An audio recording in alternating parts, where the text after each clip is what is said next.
Fuck you, I was right! Fuck you, I was right! Fuck you, I was right! I'm Mediocrity4, and this is my review for RWBY Volume 6, Episode 2. If you haven't seen the episode yet, you may want to before watching this review. I am actually floored by how good this episode was. This may very well be the best episode in the entire series. It revealed so much while maintaining characterization, motive, personality, was ass-clenchingly intense in at least one scene, and did a really good job at establishing the sequence of events. This episode isn't linear from the first episode, but it is linear within itself. Cinder's first scene takes place after her battle with Raven, but before the heroes get briefed on the relic, which in turn is before the train scene from the previous episode.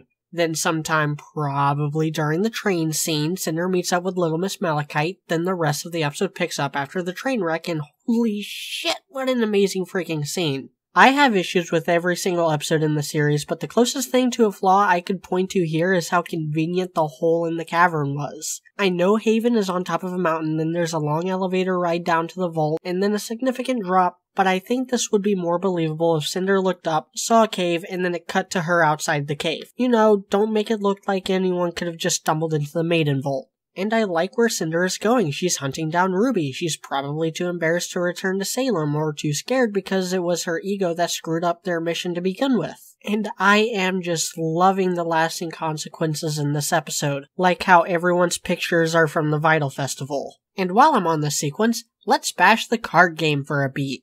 Rooster Teeth scammed thousands of people out of money on the pretense that if they donated enough, they would get a look at the new villain before the Volume 6 premiere. Fucking oops! I do like Little Miss Malachite. I like how she's a crime boss that uses spiders like, for real, why isn't that more of a cliche? It's freaking perfect. I do think the accent is a little forced, but whatever. She threatened to skin Cinder alive if she keeps using the same condescending tone she's always used, so she's officially my new favorite character. And then there's Ozpin's scenes. They actually did it. They did the best thing they could possibly do. His motivations are still dumb, don't get me wrong. Maybe the reason people like Raven and Lionheart keep betraying him is because he betrays their trust by not actually telling them beforehand. And I can't believe they made Oscar genuinely compelling in the scene. He does a good job fighting back Ozpin and actually contributing to the plot. The fact the relic is a question-answering genie named Jen is on the nose and really silly, and it might be going too far with the magic nonsense. They were already straining with the relics and maidens, and yeah, I kinda like the idea of dust more. Also, let us take a moment of silence for all those who failed No Nut November because of this.